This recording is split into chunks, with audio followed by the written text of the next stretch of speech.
बिस्मिल्लाहिर्रहमानिर्रहीम। एक नए प्रोग्राम के साथ आपकी खिदमत में हाजिर हैं। गिलानी साहब, दो टॉपिक्स हैं जिनके ऊपर मैं बात करना चाहता हूँ आपसे। एक तो डीजी आईएसपीआर ने एक धुआंधार किस्म की प्रेस ब्रीफिंग की। उसके बाद पीटीआई का एक जलसा हुआ पेशावर के अंदर और काफ़ी सारी बातों के उन्होंने जवाबात भी दिए। एक तो उसके बारे में मैं बात करना चाहता हूँ। दूसरा जो टॉपिक है वो है आज आईएमएफ की एग्जेक्टिव बोर्ड जो है वो 1.2 बिलियन डॉलर्स की जो किस्त है, तीसरी किस्त under extended fund facility programme और आरएसएफ जो क्लाइमेट फाइनेंस के लिए, वो पाकिस्तान की अप्रूवल जो है वो दे देगा, यानी रिलीज़ के लिए। तो इसके साथ साथ जो जुड़ी हुई बातें हैं वो मैं आपके सामने रखना चाहूँगा। और तीसरा टॉपिक, आप डकी भाई के बारे में भी कुछ बात करना चाह रहे हैं, तो मैं चाहता हूँ कि आप इसका प्रोग्राम का आगाज़ कीजिए। बहुत शुक्रिया, बहुत शुक्रिया। मेरा ख्याल है कि एक धुआंधार किस्म की प्रेस कॉन्फ्रेंस ही नहीं थी, एक बड़ा हैवी किस्म का, आपको पता है, हफ्ता गुजरा है और जिसमें बहुत सारी डेवलपमेंट्स हुई हैं और कुछ चीज़ें इंसाफ से मुतल्लिक हैं। चूँकि आपको पता है मेरी कोशिश होती है कि एक कमज़ोर इंसान के होने बावजूद हम इंसाफ की बात करें कि इस मुल्क में क्या हो रहा है। तो डकी भाई, ये जज साहब के बेटे से जो हादसा हुआ इस्लामाबाद में, थोड़ी सी उस पर बात करेंगे आखिर में। और ये पीटीआई और डीजीएसपीआर का आपने रेफरेंस दिया। पहले तो आप बता दें, चूँकि अब तो उधर सुबह होने ही वाली है, तो आईएमएफ के एग्जेक्टिव बोर्ड से लाइकली ज़ाहिर है अप्रूव हो जानी है किस्त आपका, चूँकि ये एक महबूब वो है भी, सब्जेक्ट भी है और माशाल्लाह स्पेशलिस्ट भी हैं आप इसमें। तो उसके बाद क्या होगा जनाब अली, जब आईएमएफ अप्रूव कर देगी तो? देखिए, दो बातें हैं जो मैं आपके सामने रखना चाहूँ। ये तो अप्रूव हो जाएगा। हाँ जी, इससे पहले हमने governance and corruption diagnostic assessment report जो है वो रिलीज़ कर दी हाँ थी। जी, तो प्रायर एक्शन सारी कंप्लीटेड हैं। जी, पाकिस्तान को 1.2 बिलियन डॉलर्स इस वीक के दौरान जो है मिल जाएंगे। आगे इंशाल्लाह। क्या होना है? आगे जो है सर, इस महीने के दौरान एफबीआर का एक बहुत बड़ा शॉर्टफॉल आ रहा है। अच्छा जी, अभी देखें, इस यानी महीने के सिर्फ 8 दिन गुजरे हैं और आप मेरी बात नोट करके रख लें कि जो 31 दिसंबर के दिन तक एफबीआर का शॉर्टफॉल जो है वो काफ़ी ज़्यादा हो चुका होगा। मैं थोड़ा सा नंबर्स आपके सामने हाँ, रखना चाहता अंदाज़न हूँ। कोई बता देना। मैं आपके सामने रख देना चाहता हूँ। देखें, जब पार्लियामेंट ने 14,130 अरब रुपए का एफबीआर का टारगेट रखा था, वो टारगेट अभी तक पार्लियामेंट ने तो उसको अप्रूव नहीं किया, डाउनवर्ड रिवीजन, लेकिन आईएमएफ के साथ एग्री हो चुका है कि वो टारगेट डाउनवर्ड रिवाइज कर दिया गया है। जो 14,130 अरब रुपए थे उसको कम करके 13,989 अरब रुपए, 13,979 का टारगेट जो है वो रिवाइज हो चुका है। अच्छा, उसके मुताबिक अभी एफबीआर को तकरीबन पहले 6 माह के दौरान 6,450 अरब रुपए कलेक्ट करने हैं और अभी तक जो एफबीआर कलेक्ट कर चुका है वो तकरीबन कोई 4.7 ट्रिलियन के लगभग कर चुका है। तो इस महीने के दौरान जो एफबीआर को चाहिए वो 1.7 ट्रिलियन यानी 1700 अरब रुपए से जायद का जो है वो टारगेट है भाई, यानी इसके अंदर शॉर्टफॉल आ रहे हैं। ठीक है, ये मिला जुला कर रिवाइज टारगेट के अगेंस्ट कुछ 550 अरब रुपए का शॉर्टफॉल तकरीबन हाँ 5 से 600 अरब रुपए के दरमियान हो जाएगा। आईएमएफ के साथ एग्री हुआ है कि हमने कुछ कंटिजेंसी मेजर्स लेने हैं। उन कंटिजेंसी मेजर्स का मैं थोड़ा सा हवाला ज़रूर देना चाहता हूँ। सोलर पे 10% जीएसटी है, उसको 18% करना है। माशाल्लाह, पेस्टिसाइड्स और फर्टिलाइज़र पे रिड्यूस्ड एफईडी है, उसको डबल करना है। ठीक है। उसके अलावा कुछ टेलीकॉम से रिलेटेड चीज़ें हैं, उनके ऊपर भी टैक्स को बढ़ाना है। इंटरनेट तो लेकिन नहीं महंगा करना आपने? ये भी एक तजवीज़ है। मैं आपके सामने आपको बताना जो चाहता हूँ, अभी तक जो गवर्नमेंट की स्ट्रैटेजी है वो मैं आपके सामने रख देना चाहता हूँ। हुकूमत ये चाहती है कि उसका कोई टैक्स मजीद ना लगे।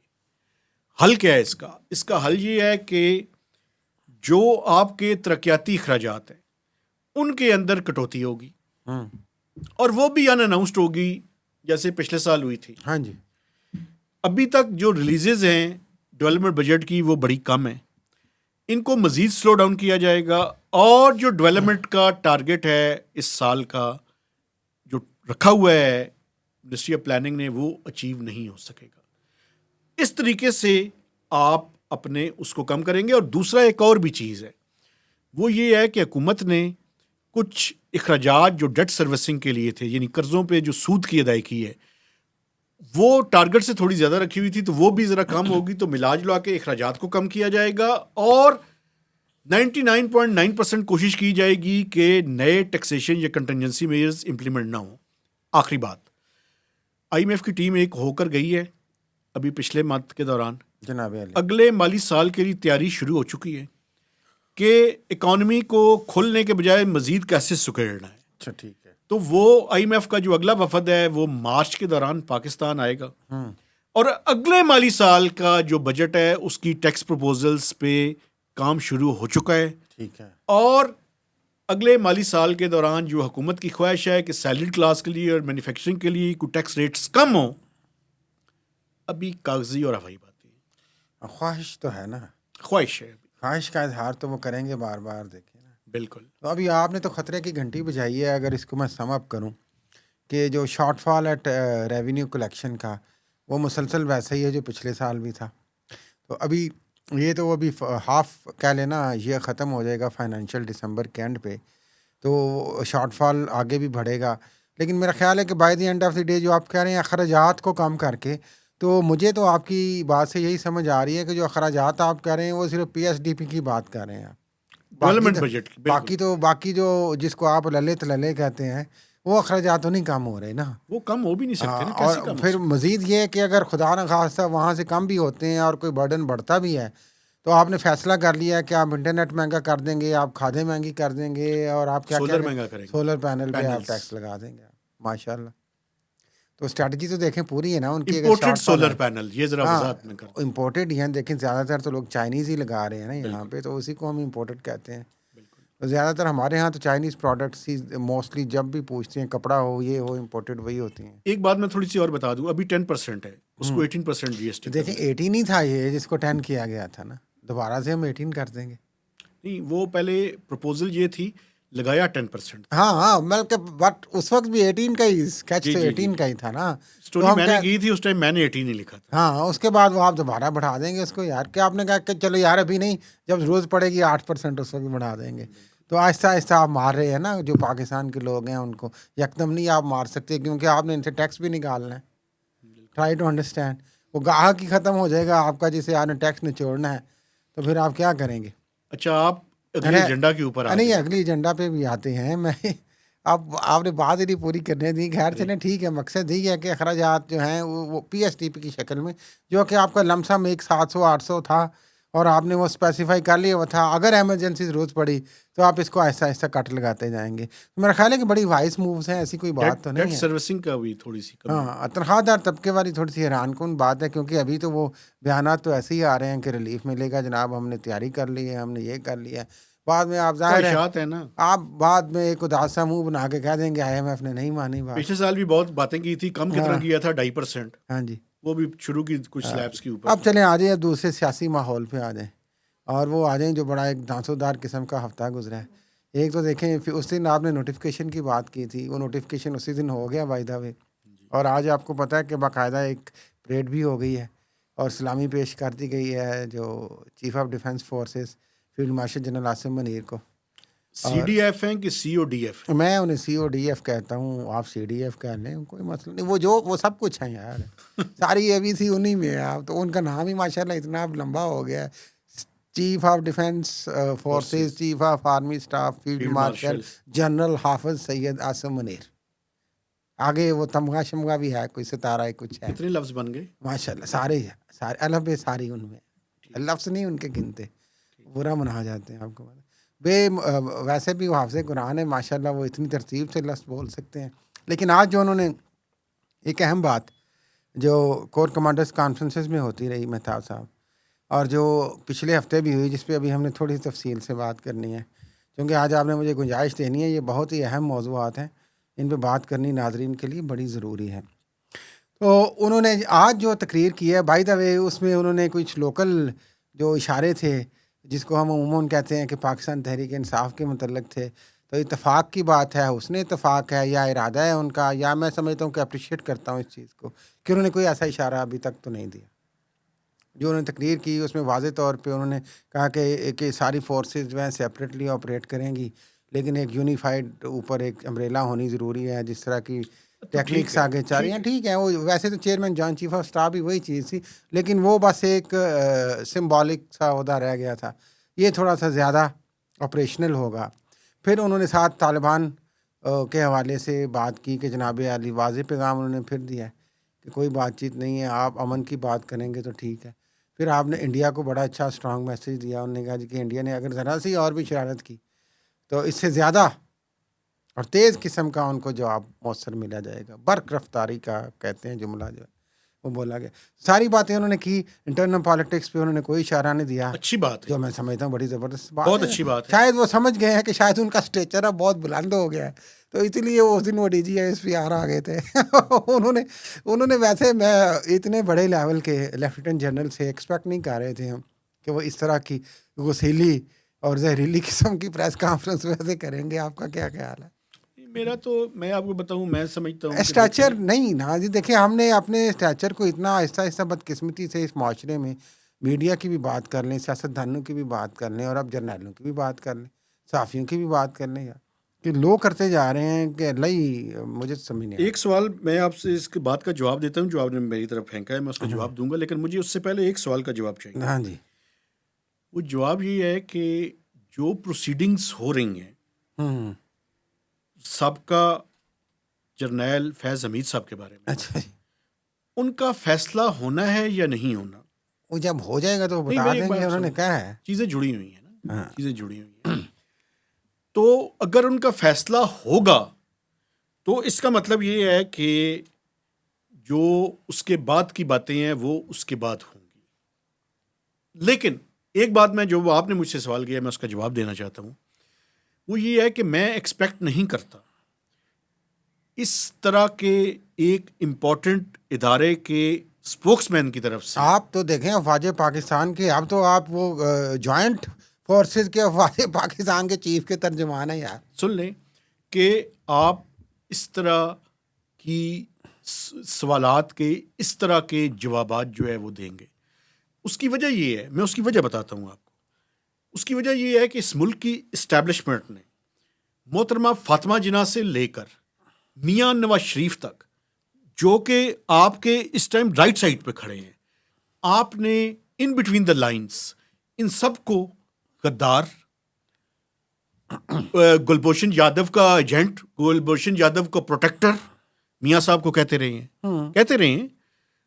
हालांकि उस टाइम भी वो रहा कि वो पता नहीं कौन कौन से मुलाजमिन निकाल दिए थे उनकी शुगर मिलों से। आपको मतलब पता है लिस्टें निकल मतलब आएंगी। आप मेरी बात सुने, क्या इस मुल्क कुछ नहीं में है। जो नैरेटिव बिल्ड और वो किया जो था, आए थे वहां से मेरे वो साथ एक मिनट स्टील ठहरे, मुझे के। अगर आप दरमियान में टोकते रहेंगे तो मैं बात नहीं कर अच्छा ये सकूंगा। बोला। जो 5th जनरेशन वॉर के बनाने वाले, उसको प्रमोट करने वाले थे और ISPR के जरिए अपने मर्जी के यूट्यूबर्स को प्रमोट किया, जिन्होंने सारी जिंदगी प्रमोट करते रहे, वो क्या क्या बातें करते रहे, वो यही बातें करते, वो गद्दारी का सर्टिफिकेट देते थे।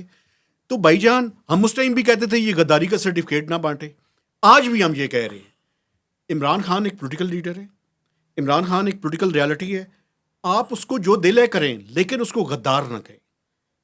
किसी को भी ये हक नहीं पहुंचता कि वो किसी को गद्दार कहे। देखें, अगर वो पाकिस्तान के आइन और कानून के ताबे हो के अपने आप को कहता है कि मैं पाकिस्तान के आइन और कानून का ताबे हूं, और वो बड़ी पूरी डिग्निटी के साथ जो है वो अपनी कैद के अंदर जिंदगी गुजार रहा है, आप लोगों को मेहरबानी करें, ये सिक्योरिटी रिस्क, ये गद्दार, ये जो इस किस्म के भाषण है, ये देने बंद करें। जैनी मरीज देखें, आपने वहाँ पे फरमाया, जनरल अहमद शरीफ की बात कर रहा हूँ कि जनाब हमें सियासत से अलग रखें, और आपने पूरी की पूरी 200% एक सियासी प्रेस कॉन्फ्रेंस की, 100% भी नहीं। लेकिन मैं समझता हूँ कि एक चीज़ जो फ़ौज के लिए मसला है, मेरा ख्याल है, जो इरिटेट करती है उन्हें, वो बार बार जिसके रिएक्शन में उन्होंने कहा कि वहाँ पे जाहिर है जो बातचीत हुई बड़ी मुश्किल से 1 महीने के बाद मुलाकात करवाई है आपने। ट्वीट कोई आई थी उज़मा नहीं, उन्होंने भी बाद में बातचीत की थी ना, उनकी उज़मा खान सिस्टर ने ने, भी। तो उन्होंने कहा था कि उन्होंने आसिम मुनीर को इस चीज़ का ज़िम्मेदार ठहराया है।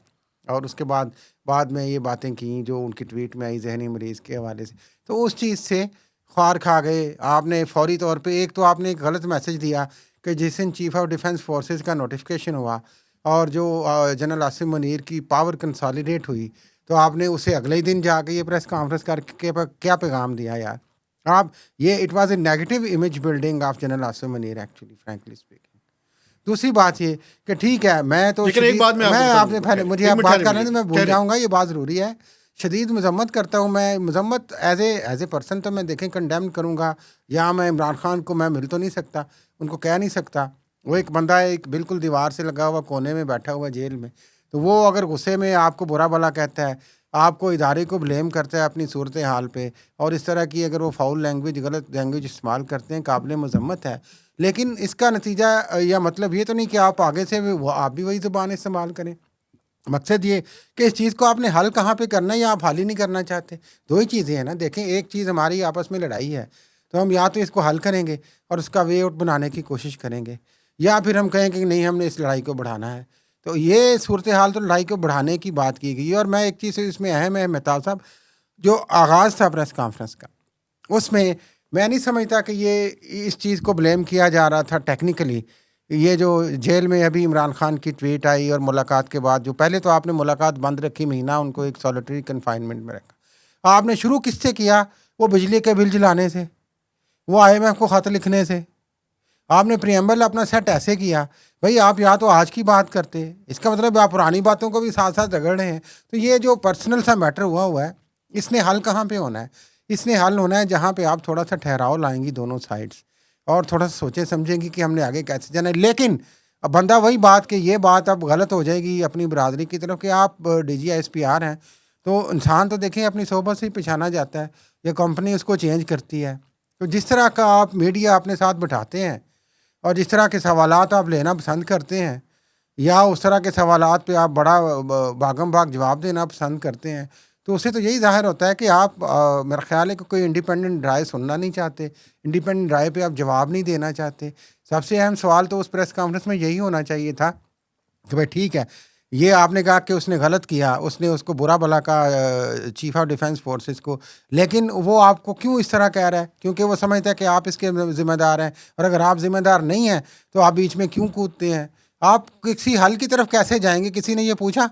हर किसी ने तो उसमें आग में मजीद वो कहते हैं कि तेल ही डालने की कोशिश की कि जनाब ये है, ये है, ये है, ये ऐसे करते हैं, ऐसे करते हैं। जब आप यही बातें सुनते रहेंगे तो आप हल कैसे करेंगे चीज़ों को यार?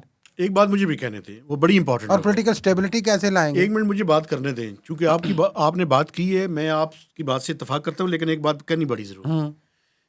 इस मुल्क की इस्टेब्लिशमेंट को एक चीज़ के ऊपर गौर व फिक्र करने की ज़रूरत है। अच्छा है। वो गौर व फिक्र ये है भाईजान कि जो आपकी पौधे लगाने की प्रोडक्शन फैक्ट्री है ना, इस प्रोडक्शन फैक्ट्री में कोई एनालिसिस होता है? आप किस तरह की प्रोडक्शन करते हैं उसमें? एक मिनट ठहरे, उस प्रोडक्शन के अंदर, उस फैक्ट्री के अंदर कौन से पॉलिटिशियंस, कौन से साफी और कौन से बाकी, कौन से जज, एक मिनट ठहरे, कौन से जज, कौन से ताजर, कौन से मतलब सारे, ये किस तरह की प्रोडक्शन है? एक मिनट ठहरे, भुट्टो साहब की आपने सबसे पहले उस पौधे को परवान चढ़ाया, फिर उस पौधे का जो आपने नशर किया वो सबके सामने है। फिर मियां नवाज शरीफ को आपने प्रमोट किया, एक IGI बनाई, और IGI को पैसे आपने दिए, और बेनज़ीर भुट्टो के खिलाफ आप सब सारी कंपेन के अंदर रहे हैं। अगर आप इन रियलिटीज से कहते हैं कि ये रियलिटीज गलती, अच्छा मोहतरमा फातिमा जिन्ना पे चले जाएं। मोहतरमा फातिमा जिन्ना पे तो माफ़ी मांगे। मैं हैरान हूं उन लोगों के ज़मीर के ऊपर जो मोहतरमा फातिमा जिन्ना को गद्दार कहते थे। वो किस तरह के और किस ज़मीर के लोग थे जिन्होंने मोहतरमा फातिमा जिन्ना को, अगर मेरे आबा अजदाद में से भी किसी ने मोहतरमा फातिमा जिन्ना के खिलाफ वोट दिया है, उसको तौबा करनी चाहिए। और जो उसके खिलाफ थे, यार आप मॉरल पॉलिसिंग ना करें। नहीं, मुझे बात करने दें यार, मुझे अपनी बात नहीं करने दें कि मुझे ना बिठाएं आप। मुझे ये बताएं कि जो उस टाइम मोहतरमा फातिमा जिन्ना के खिलाफ बातें करते थे और इस्टेब्लिशमेंट के पिट्ठू थे, उन सबको माफ़ी मांगनी चाहिए। मोहतरमा फातिमा जिन्ना से लेकर मियां नवाज शरीफ से लेके आज इमरान खान पे आ जाएं, आप किस तरह की फैक्ट्री लगाते हैं यार? वो फैक्ट्री बाद में मॉन्स्टर बनती है, और मॉन्स्टर बन के फिर आपके गले को पकड़ती है। तो आपकी जो ये तो प्रोडक्शन फैक्ट्री है, आप तो ने तो बड़े पौधे की बात की ना, प्रोडक्शन ये फैक्ट्री है, उसके अंदर प्रॉब्लम है। ये छोटे छोटे पौधे आप लगाते हैं, सहाफती और सियासी पौधे और गैर सियासी पौधे भी लगा के आप टीवी पे आपने दोस्त ये जो फैसल प्रोडक्शन वाडा की फैक्ट्री है लैंग्वेज ना, सुने। ये जो मैं प्रोडक्शन हैरान हूं फैक्ट्री है पाकिस्तान के मीडिया पे। मुझे एक में ठहरे, अगर फैज हमीद को सजा नहीं मिलेगी, इमरान खान बिल्कुल डिजर्व नहीं करता किसी सजा का। देखिए वो आपकी तान वहीं पे टूट मेरी जाती तान है, इस वजह से टूटती है, मुझे ये बताएं आपकी तान यहाँ पे क्यों नहीं टूटती? आपकी तान क्यों मैं नहीं आज टूटती? भी आपको, मैं इस पे बात करके आगे चलना चाह रहा हूँ। मैं इस मौजू पे थोड़ा सा और बात करना चाह रहा था। आपका जो एक ख्वाहिश है ना कि जनरल फैज़ हमीद फार्मर DGI को कोई सज़ा हो जाएगी, मैं उस वक्त भी कहा था कि मैं आई स्टिल हैव डाउट, और अभी भी टुडे भी आई स्टिल हैव डाउट्स। वो एक लास्ट रिजॉर्ट के तौर पे अगर कुछ हुआ खुदा न खास्ता तो वो करेंगे, खुदा न खास्ता उनकी नज़र में है, अदरवाइज़ वो ये नहीं होने देंगे। तो अभी उनको ये देख के डराया ज़रूर जा रहा है, ये सब कुछ कहा जा रहा है, लेकिन ये पाकिस्तान के अफवाज के लिए इतना आसान नहीं कि अपने फार्मर DGI को इस तरह की पोलिटिकल इन्वॉल्वमेंट पे, जिससे डबल पोलिटिकल इन्वॉल्वमेंट आजकल आप कर रहे हैं, आप सजा दे दें।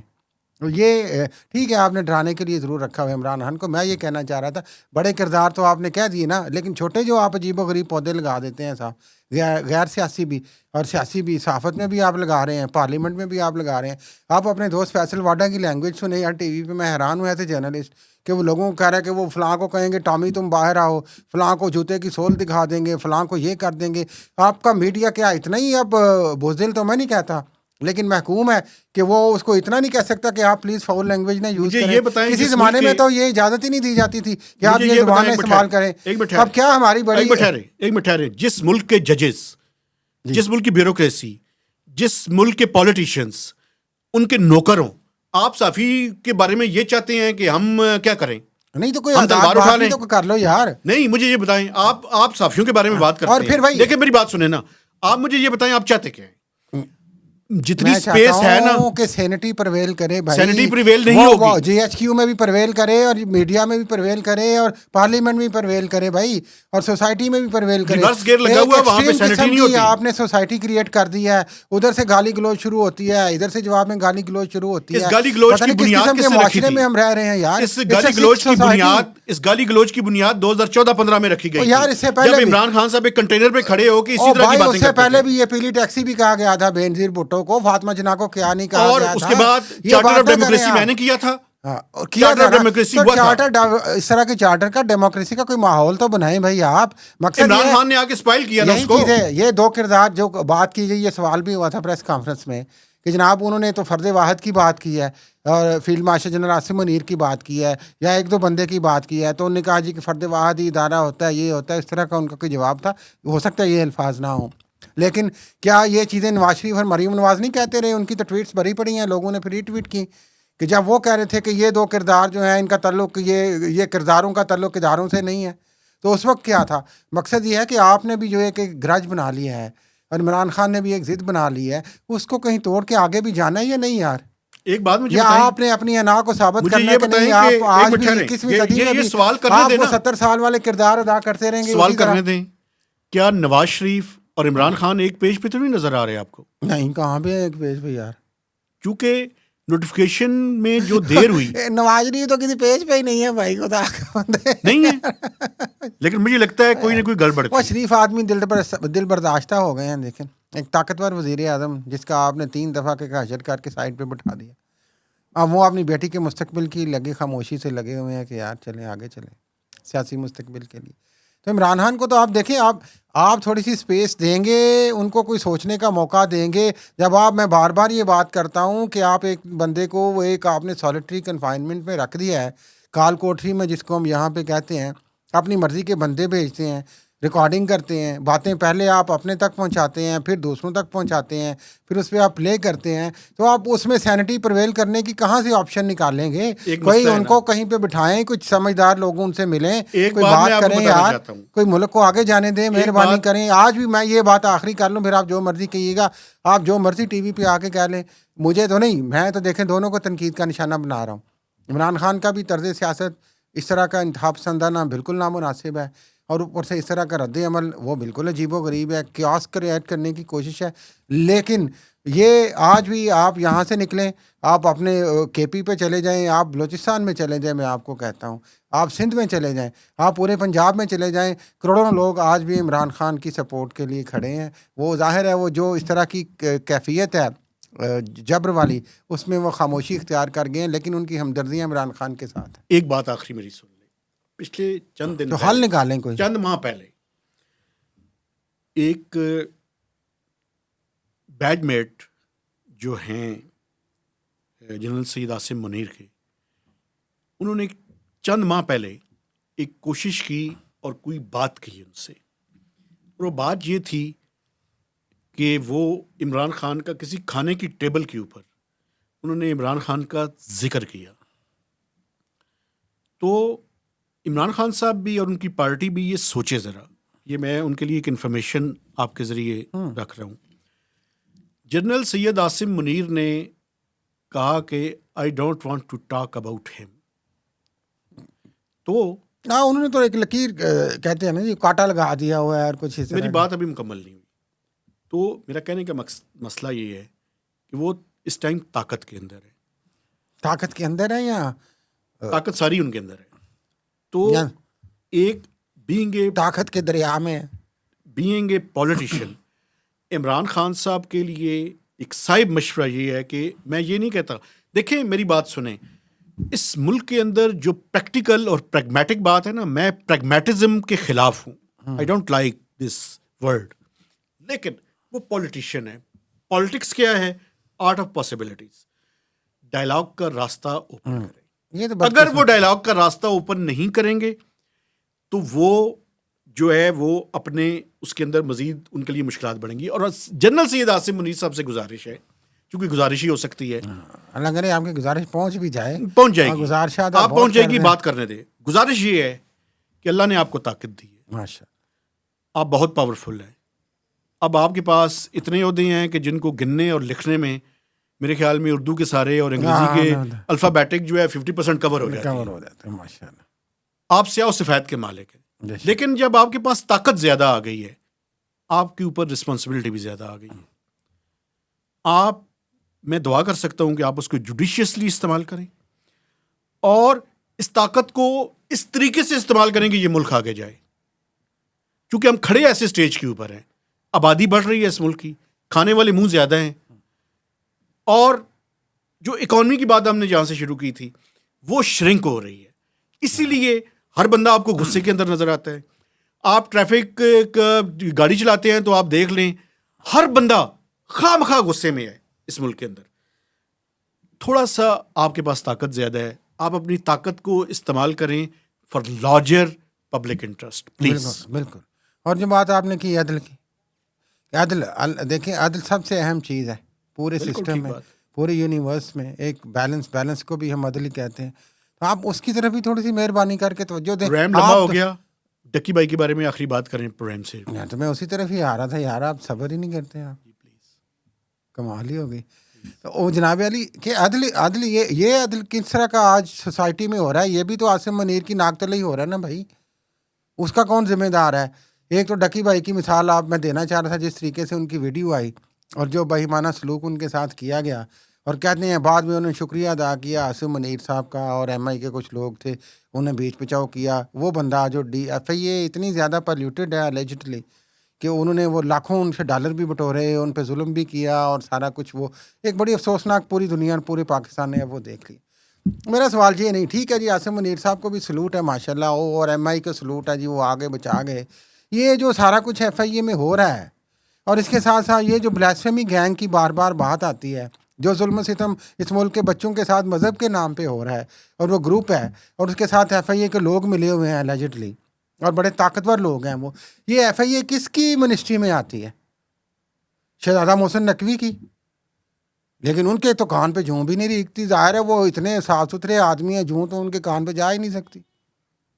बल्कि रोज आते होंगे आप यार। खराज तहसीन उधर पेश करते हैं और मिनिस्ट्री वो मोहसिन नकवी की है। यार मैं पिछले मेरे दिनों बल्कि ऐसे मिनिस्टर को हम क्या कहें यार, जिसकी नाक के नीचे ये सब कुछ हो रहा है। मैं पिछले दिनों मुझे पहले मेरी बात का जवाब दें। जवाब दे रहा हूं ना आपको। मैं पिछले दिनों एक किसी 5 स्टार होटल में इस्लामाबाद में जा रहा था, तो यकदम सिक्योरिटी बाहर आई और उन्होंने कहा रुक जाए। हाँ, सांस ना ले। क्या हो गया? हाँ, सांस भी, उन्होंने कहा सांस तो नहीं कहा, उन्होंने कहा ठहर जाएं आप। अच्छा, जैसे ही मैं ठहरा, उधर से मोहसिन नकवी साहब बरामद हुए। टहलते टहलते नहीं, वो वहां से निकल के जो है वो जा रहे थे, तेज बहुत तेज तेज। अच्छा, यार वैसे एक वॉक बात कर है, रहे होंगे। नहीं बात सुने ना, वो जूं तो इतने साफ सुथरे थे माशाल्लाह, वही तो मैं कह रहा कि जूं तो उनके करीब से नहीं गुजर सकती। जूं तो रेंग ही नहीं सकती ना। यही तो मैं आपको बताना चाह रहा था। गलत हो गया यार मेरे, बल्कि आप शहजादा मोहसिन नकवी बादशाह सलामत का, उसकी मिनिस्ट्री है और उसके नीचे ये सब कुछ जुल्म हो रहा है यार। ज्यादती। और आखिरी बात 1 मिनट में कर लूँ, फिर इसी जुल्म से फिर वो शहजादा साहब बीच में आ जाएंगे। मसला ये है, उनसे माफ़ी का भी तलबगार हूँ वैसे मैं यार। आपकी तो दोस्ती भी है। उन्हें गुस्सा ना कर जाए कोई पता नहीं, शहजादे के मूड का भी कोई पता नहीं होता। ये इस्लामाबाद में एक जज साहब आए बलूचिस्तान से, एडिशनल जज से फौरी वो आपको पता है हाई कोर्ट के जज बने थे, और अभी वो एडिशनल हाई कोर्ट के जज ही थे कि उनको इस्लामाबाद लगा दिया। एक V8 उनका बच्चा जो 9 उम्र है, जिसकी उम्र 16 साल बताई जाती है, और वो ड्राइविंग कर रहा है V8 रात के 1:30 बजे के करीब, और वो 2 बच्चियां जो मजदूरी से आ रही हैं उनको कुचल देता है। फिर वो गाड़ी का नंबर प्लेट भी पता चलता है कि गलत है, यानी कि शायद ये स्पुर्दारी की गाड़ी थी। फिर जिस तरीके से 5 दिन के अंदर अंदर इस्लामाबाद पुलिस, वो इसलिए मैंने मोहसिन नकवी कहा कि फिर मोहसिन नकवी के अंडर ये सब कुछ, किस तरीके से उस केस को जनाब अली वो क्लोज़ करते हैं। अलेजिडली सुनने में आता है, ना मीडिया को कुछ बताया जाता है, ना मीडिया को कोर्ट रूम में जाने की इजाज़त है। वो बच्चे को तो वो विंटर वाला मास्क पहना दिया, गरीब आदमी को तो आप वो पूरा लपेट देते हैं कपड़ा, वो इश्तेहारी बना के। इमरान खान की बाल्टी रखते थे सर पे। हाँ, तो ये उसको आप ले गए वहाँ पे सुलह सफाई में SP रोल अलेजिडली किरदार अदा करते रहे। तो इन बातों का जवाब भी इस्लामाबाद पुलिस देगी या मोहसिन नकवी देंगे? बात सुनिए, एक मिनट ठहरे। ठीक है, मैं किसी की बैशिंग पहले नहीं कर रहा, मैं पहले 1 मिनट मुझे बात ये पूरी कर लेने दे। हादसा हो जाना देखें कोई बड़ी बात नहीं, हादसे होते हैं, एक्सीडेंट होता है, लेकिन उस एक्सीडेंट को किस तरीके से वाशआउट करने की कोशिश की जा रही है, वो चीज़ें देखने के काबिल है यार। एक बात और है, मुझे इंपॉर्टेंट बात है ये भी देखें, वो जो फैमिली है, हाँ जी, अल्लाह बुरे वक्त से बचाए, उन्होंने सुलह की है ना, कॉम्प्रोमाइज करना है। हाँ जी, की है। क्यों की है? कमजोर है। क्या मतलब है कमजोर है? तो और क्या है यार, जो सुलह करता है ना जालिम के साथ साथ, ये जो मजलूम है ना, इसमें मेरी बात सुन लीजिए, अपनी ख्याली बातें अपने पास, मुझे ख्याली बातें करने दें। आप पाकिस्तान में अल्लाह बुरे वक्त से बचाए। अगर ये लोग जो मजलूम है वो अपना स्टैंड नहीं ले सकते, देखिए मैं ये बात आप दूसरी तरफ ले जा रहे हैं। मैं दूसरी तरफ नहीं लेके जा रहा, मैं बिल्कुल ठीक बात कर रहा हूँ। पहली बात तो ये, क्यों उन्होंने सुलह की? पहली बात तो यकीनन ये समझें कि ये इट वाज नॉट इंटेंशनल, ये हादसा, जो भी हो हादसा था। सुलह क्यों की उन्होंने? वो जज साहब जो आसिफ नाम है उनका, वो गए, उनसे उन्होंने माना, वो उनकी फैमिली का बयान है कि मेरे बेटे से गलती हुई है, मैं माफ़ी का तलबगार हूँ, ये उन्होंने इतना कहा। कोई कॉम्पनसेशन दी या नहीं दी, देनी चाहिए या नहीं देनी चाहिए, ये अलहदा सवाल है। मेरा सवाल निज़ाम इंसाफ से है और पुलिस के निज़ाम से है कि आपने जिस तरीके से इसको फिर टैकल किया सारा, आप एलीट के लिए इस मुल्क में और इंसाफ है, आप ये पैगाम दे रहे हैं, और गरीब के लिए और इंसाफ है। इसमें कोई शक है? तो फिर अभी तो आप कह रहे थे कि लड़ाई करो, नहीं उन फैमिली को भाई, वो क्या लड़ाई इंसाफ के लिए? मेरी बात आप समझने की कोशिश करें, मेरी बात आप पूरी तरह से कन्वे नहीं हुई। वो जिन बच्चियों के साथ जुल्म हुआ, हाँ, उनकी तो कोई गलती नहीं थी ना। आप जब मजलूम हैं तो इस मुल्क में एक मैसेज देने की जरूरत है कि आप अपने इंसाफ के लिए खड़े रहें। मुश्किल है आजकल ये जजेस के बारे में ना, मैं आपको ये भी बता दूं, हम लोग खुद भी एक केस के अंदर इन जजेस के सामने पेश हो रहे हैं। मसला ये है कि आप जरा बात को समझें। अगर आप जालिमों के खिलाफ खड़े नहीं होंगे तो आप भी जुल्म का हिस्सा हैं। अच्छा, मैं ये कह रहा हूँ। ठीक है, लेकिन आप वो सिचुएशन एक और है मेरी नज़र में। ठीक है, आपकी बात अपनी जगह पे ठीक होगी, ये जो तरीका है। और फिर एक तो गाड़ी का नंबर प्लेट अगर नहीं है तो स्पुर्दारी की गाड़ी, वो भी V8, वो भी एक 9 उम्र बच्चा चला रहा है, क्या एक्शन है? फिर उसका ड्राइविंग लाइसेंस नहीं है, 9 उम्र बच्चे के, कम से कम उस चीज़ पे कोई एक्शन ले लो यार। पंजाब में तो आप मरियम नवाज साहबा, वो जनाब 2 दिन उन्होंने वो बच्चों को मारे थप्पड़ पुलिस ने, और हज़ारों बच्चे अंदर बंद कर दिए जी। यंग बच्चे मोटरसाइकिल चला रहे हैं जी, लाइसेंस नहीं है, फलान नहीं है, टींग नहीं है। तो यहाँ पे ये क्या हो रहा है यार? बल्कि यार आप इतने क्यों हो जाते हैं आप, इतनी तफरीक की क्यों कायल हो जाते हैं यार? दो पाकिस्तान है ना, तो दो एक पाकिस्तान। लीड्स का पाकिस्तान है, एक गरीबों का पाकिस्तान है। हाँ जी, जो गरीबों का पाकिस्तान है उसमें उसमें सारे हर कानून चीज भी लागू, हैं, हर चीज और जो लागू है। लीड्स का पाकिस्तान है उसमें सारे फैसिलिटेटर हैं। हाँ जी, यही बस, ये यही इशू है। बदकिस्मती है हमारे मुल्क की। तो हमारी तो ये गुजारिश है कि आप ठीक है यार, ये जो आप लगे हुए हैं इमरान दुश्मनी में, आप एक तो उस पर मेहरबानी करके कोई रिव्यू करें और कोई मुनासिब हालात पैदा करें दोनों तरफ। अपनी और प्रोडक्शन फैक्ट्री को भी रिव्यू करें। हाँ जी, और दूसरी तरफ आप ये वही बात कि वो आपने क्या कांटा लगा दिया है, तो लोग सवाल पूछते हैं भाई आप कैसे कांटा लगा सकते हैं यार? आप चीफ ऑफ डिफेंस फोर्सेज हैं यार।